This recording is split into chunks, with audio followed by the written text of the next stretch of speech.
Hi, today we're going to be reviewing the Coach Tabby 26 handbag, which is one of the most styled handbags that I show here on my channel. However, in my everyday life, it's actually one of my least worn. So we'll talk about the pros, the cons, and in the end, we'll get to the reasons why I've actually decided to sell this handbag. Even though I'm saying that right out of the gate, this still might be a good handbag for you. Just because it doesn't work for me in my lifestyle, that doesn't mean that it's not going to work for you and yours. I do truly believe in the quality and the aesthetics of this bag. So let's just dive in. Let's start with the color, which is dark stone. And personally, I think this is one of the biggest pros of this bag. As far as a neutral handbag, I think something in the taupe or the kind of brown ranges tend to be a little bit more versatile than something like a white or a black. Even though in our mind we might go straight to white or black as like the quintessential, the most classic, the most go with everything colors.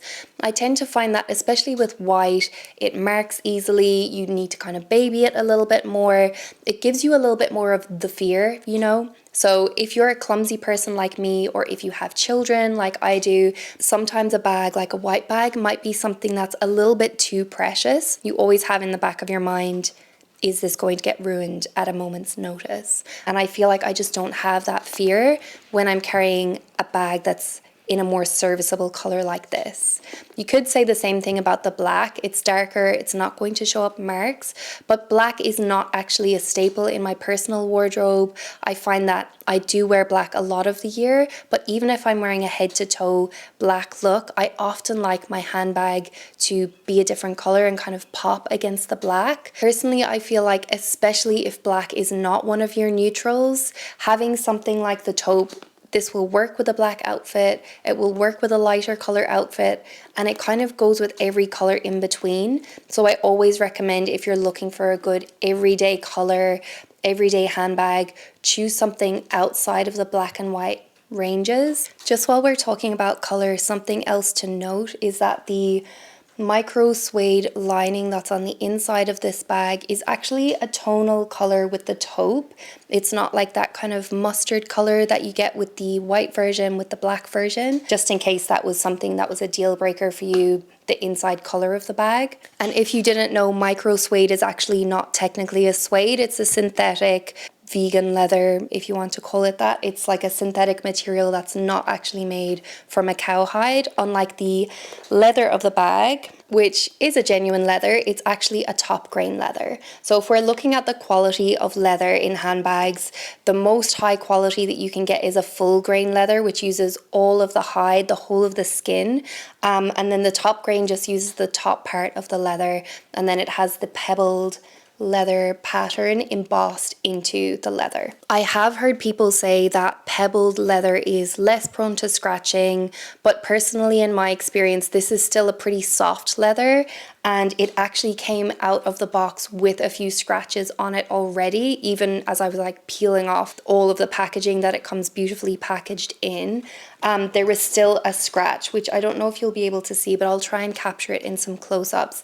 There's a big scratch on the back of the bag and a little kind of nick or a mark on the front of the bag as well. So I won't say that this type of leather is completely foolproof as far as scratches, because mine genuinely came scratched in the first place. To me, it wasn't enough of a deal breaker. It wasn't annoying enough for me to send it back immediately, but part of me kind of wishes that I had.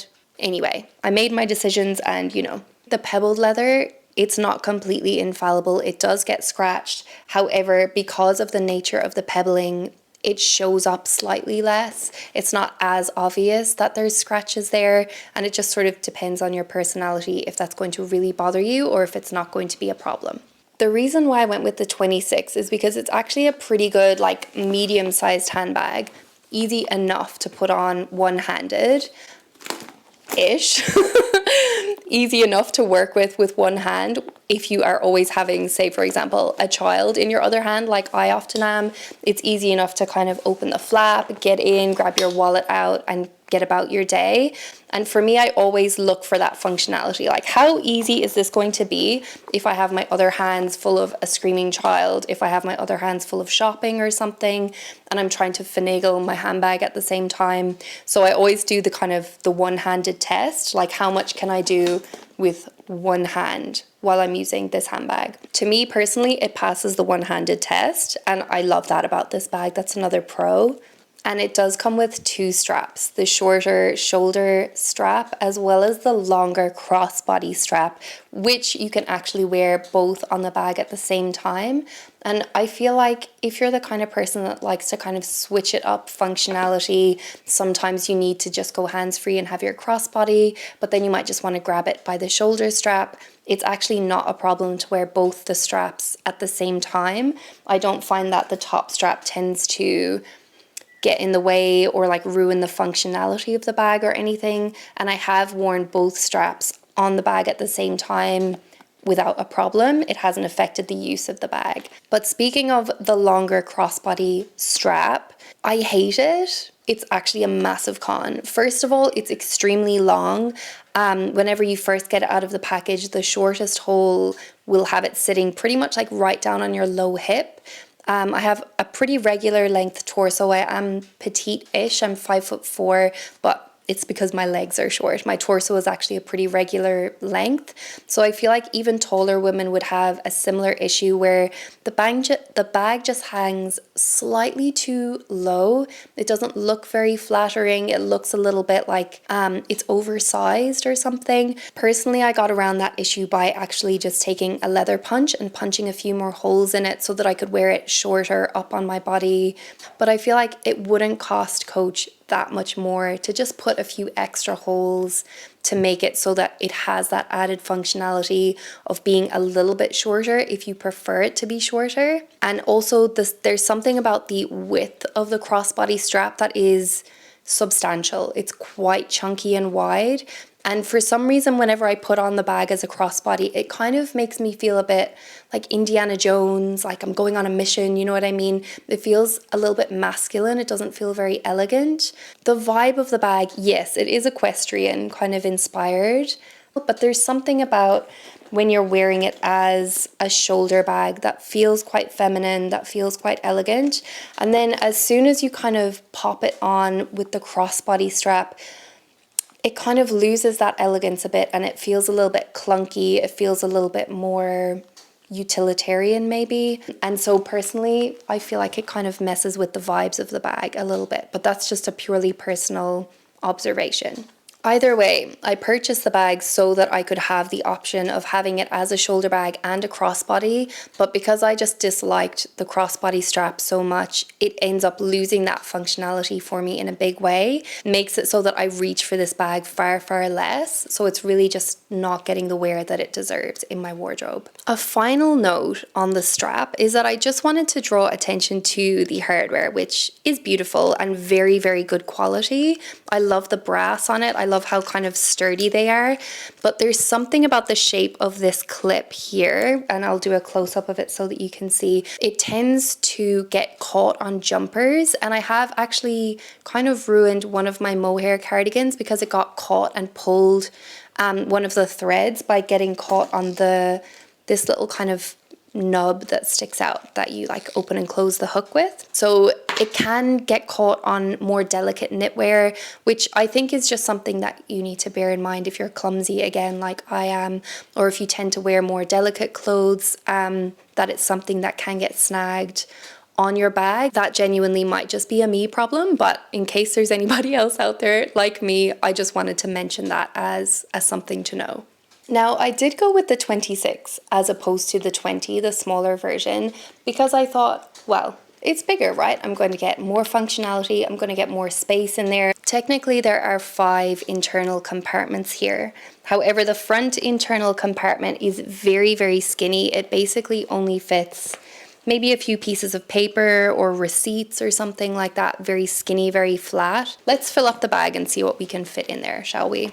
Okay, I tried to fit as much as I could in there, but it's actually feeling pretty full and pretty like kind of squished out of shape almost. I don't know if you can tell. It was actually a real struggle to close up the clasp, and I had to take the deodorant out as well.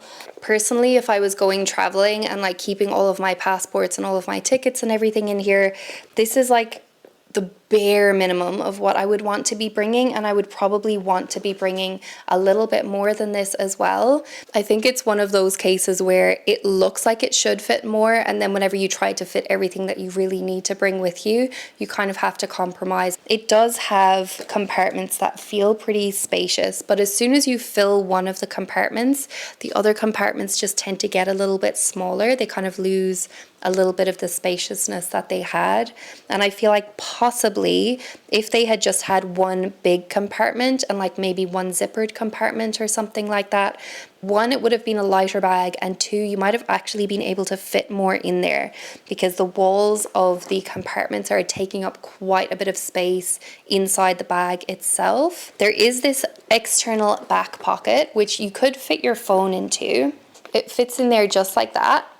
However, the problem that I have with that is that I have tried that before and this phone tends to just slide right out of there. Again, this might just be a problem with me and my lifestyle. Possibly if you are not running around after kids and like bending over and trying to get kids out of car seats and stuff like that, then your phone is going to stay put in your bag. But as for me, I'm like slinging it over my shoulder, again, trying to do things one-handed. And anytime I'm like leaning forward, the phone has this tendency to just like slip and slide right out of there. So it's the last thing that you need when your hands are full. It's a nightmare. The basics that I carry with me everywhere are my wallet, my sunglasses, and my phone. And if I'm going to pack all of those three things into a larger bag, I'm going to want a little bit more functionality. If we compare the Tabby 26 to two of my smaller everyday bags, for example, the small black Colt bag from Oraton, I can easily fit in my everyday essentials into here, my wallet, my phone, my sunglasses, my lip balm, and then maybe a pen. And the same with my most worn handbag, which I've had for the last 10 years and fits my basics in it as well. It's more of a smaller size. It fits my phone, wallet, and my wallet also has my keys inside, my sunglasses, maybe a lip balm, maybe a pen.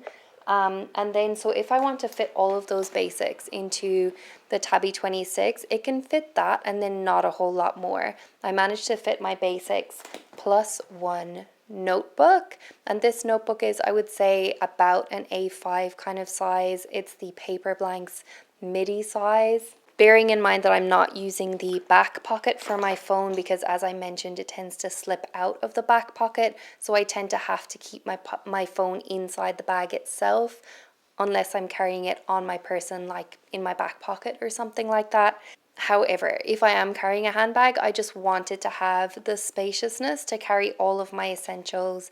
For the size and the weight of this bag is about 674 grams, I believe, when I weighed it, including the shoulder strap. So if you're carrying this bag with you on a daily basis, that's not like the lightest bag that you could carry. If you're carrying a bag that's this size and that's that weight, I think you kind of need to have the capaciousness, have the space, have the functionality, and I feel like it just kind of lets it down a little bit. I wish that it held a little bit more for the size that it is. You'll also notice that there are no snacks in this bag. There's no room to add any snacks into this bag, so that's like a cardinal sin in my opinion. You need to always have room left over in the handbag to add in some snacks, and if that's not there, you know, the handbag is really not doing its job, in my opinion. I feel like the only other thing that I haven't mentioned is that it does stand up on its own. So you can just pop it down on a table or something like that, and it will just stand there on its sort of feet. It doesn't have feet, but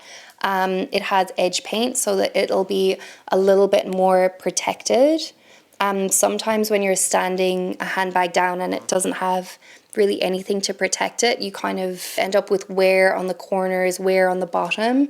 But there's something about the sturdiness of this edge paint where I feel like that would last quite a long time without getting scuffed and without getting too messed up on the bottom, because it is just standing on the edge paint as opposed to directly on the leather. Especially if you have it stuffed full like I have today, that's quite a bit of weight on the base of the bag, so it's nice to know that it's kind of evenly distributed and that it's just going to stand there by itself and be kind of safe and secure. She's such a beautiful shape.